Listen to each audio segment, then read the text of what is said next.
स्वरगंधर्व सुधीर फडके हा सिनेमा 1 मेला आपल्या भेटीला येतोय आणि त्यांनी निर्मित केलेल्या गीत रामायणाला आज 69 वर्ष पूर्ण होत आहेत आणि या निमित्ताने या संपूर्ण टीमशी गप्पा मारायची संधी मिळाली आणि सुधीर फडके यांच्या भूमिकेत सुनील बर्वे सर आपल्यासमोर येत आहेत आणि ते माझ्यासोबत आता आहेत.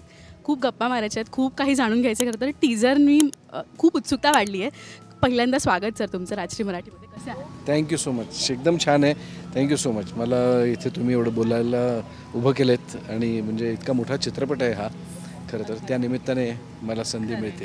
आणि मृण्मयशी बोलताना मी म्हणाले की आम्ही त्या एरामधले नाही आहोत, तर आम्हाला खूप उत्सुकता आहे की हे सगळं आमच्या आजी आजोबांमुळे किंवा आईवडिलांमुळे आम्हाला गाणी ऐकता आली. अजूनही आम्ही ती ऐकतो आणि एव्हरग्रीन आहेत. पण जेव्हा तुम्हाला विचारलं होतं की असा सिनेमा करायचा आहे आणि तुम्ही सुधीर सरांच्या भूमिकेत असणार आहात, पहिलं थॉट काय होता आणि बॅक ऑफ द माइंड किती हॅपीनेस किंवा अशा एका मोठ्या व्यक्तीची भूमिका आपण जेव्हा साकारणार आहोत, एक कलाकार म्हणून किती सुखावणारा अनुभव? अत्यंत सुखावणारा अनुभव होता. एकतर मला असं कधीच वाटलं नव्हतं की मला कुठल्याही बायोपिकमध्ये कोणी कास्ट करेल, कारण तसा कुठल्याही पठडीचा असा चेहरा असतो तसं माझा नाही.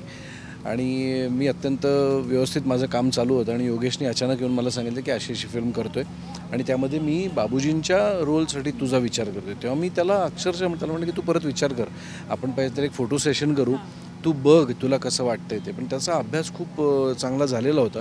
फोटोशॉप करतात तसं फोटोवरती त्यांनी करून तो म्हणलं की फक्त एवढं केलं की तू अगदी तसाच दिसशील वगैरे.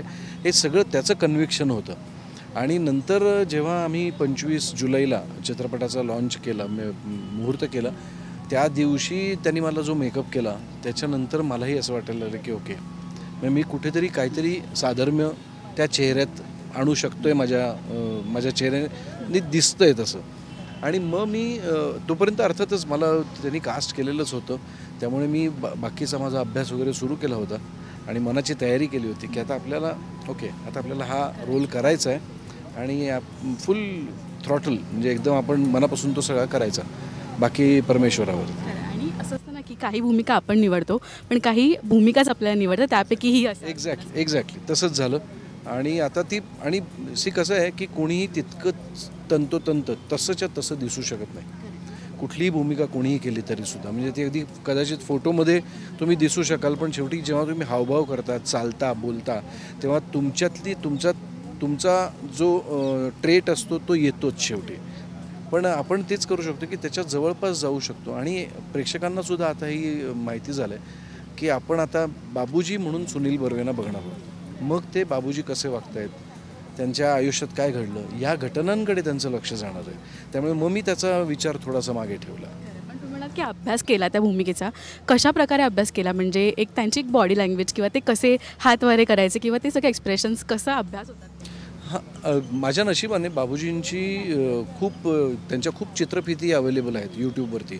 त्यांचे इंटरव्ह्यूज आहेत, त्यांचे गाण्याचे कार्यक्रम आहेत, मी सगळं हे शोधतच होतो. पण मला श्रीधरजींच्या मिसेस ज्या आहेत त्यांनीसुद्धा मला मदत केली आणि त्यांनी त्यांचं एक अमेरिकेतला मला एक कॅन्डिड असेच ते बोलत होते सगळ्यांची, तेव्हाची एक पार्टीचा हे क्लिप पाठवली, ज्या क्लिपमध्ये सुद्धा मला बऱ्याचशा गोष्टी म्हणजे ते जेव्हा आले तेव्हा त्यांची चाल कशी होती, ते एकतर थोडेसे माझ्यापेक्षा हाईटनी थोडे कमी होते, त्यामुळे ते सगळ्यांकडे बघताना असे वरती बघायचे. आणखी हे सगळं मी पाहत होतो आणि मी त्याच्यातून खूप गोष्टी टिपल्या थोड्याशा आणि मग मी त्या अंगीकारण्याचा प्रयत्न केला.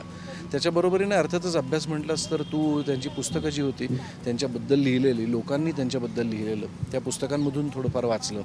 मूळ स्वभाव कसा होता, किती शांत होते, किती डिटर्मिंड होते, हा स्वभाव मला त्यांचा जास्त पोर्ट्रे करायचा होता माझ्या अभिनयातून. म्हणजे मोर दॅन एक्झॅक्टली बाबूजी कसे वागतात, कसे हातभारे करतात, याच्यापेक्षा त्यांचा स्वभाव जर का माझ्यामध्ये आला तर मी तो दिसीन असं मला एक कुठेतरी वाटत होतं. माझे बाबा सांगायचे की गीत रामायणमधले जे कॉलनीमध्ये गणेशोत्सव असतं ते गीत रामायण सादर करायचे नाटकाच्या स्वरूपात. तुमच्या अशा काही आठवणी आहेत का की गाणं गायले स्टेजवर किंवा शाळेत असं किंवा गीत रामायण? मी गायलोय का? मी बाबूजींचं गाणं म्हणते असतो. तुमच्या काही आठवणी त्यांच्या गाण्याची रिलेटेड की लहान? मी खरं तर आम्ही एक आपण यांना ऐकलत का नावाचा, आपण यांना पाहिलत का नावाचा एक कार्यक्रम आम्ही करायचो. आठवत नाही मला नाव काय, मी काहीतरी गल्लत करतोय. पण त्याच्यामध्ये सगळे कलाकार मंडळी आम्ही गायचो आणि त्यात मी बाबूजींची गाणी गायचो. आकाशी झेप घेरे पाखरा हे त्यांचं गाणं गायचो. त्यामुळे ती एक माझी आठवण आहे. बाकी बाबूजींनी जेव्हा सावरकर चित्रपट करायचं ठरवलं होतं त्यावेळेला मी त्यांना 2-3 वेळेला भेटण्याचा मला योग आला होता. आणि ते मोने म्हणून होते त्यांच्याबरोबरचे, या सगळ्या मंडळींना मी भेटलो होतो. आणि तेव्हा राम गबाले सर दिग्दर्शित करणार होते, त्यामुळे त्या सुमारास मी त्यांना भेटलो होतो. त्यामुळे तो एक पर्सनल इंटरॅक्शनचा पण प्रसंग. त्यांच्या 75ला एक पुस्तक प्रकाशित झालं होतं जे बाळासाहेबांच्या हस्ते झालं होतं. आणि त्यावेळेला बाळासाहेब ठाकरे, बाबासाहेब पुरंदरे, मीनाताई ठाकरे अशी सगळी दिग्गज मंडळी बसली होती आणि मी त्याचं अँकरिंग करत होतो. त्यामुळे असा एक सोहळासुद्धा मला, आणि त्याचं पुस्तक आणि ती जी रूपरेषा आहे त्या कार्यक्रमाची ती अजून माझ्यापाशी आहे. कोइन्सिडेंट्स आणि ही भूमिका मिळणं सुद्धा योग होता असं म्हणूया. आणि 1 तारखेसाठी आम्ही सगळे उत्सुक आहोत सर. थँक्यू सो मच आणि all the very best. Thank you very much.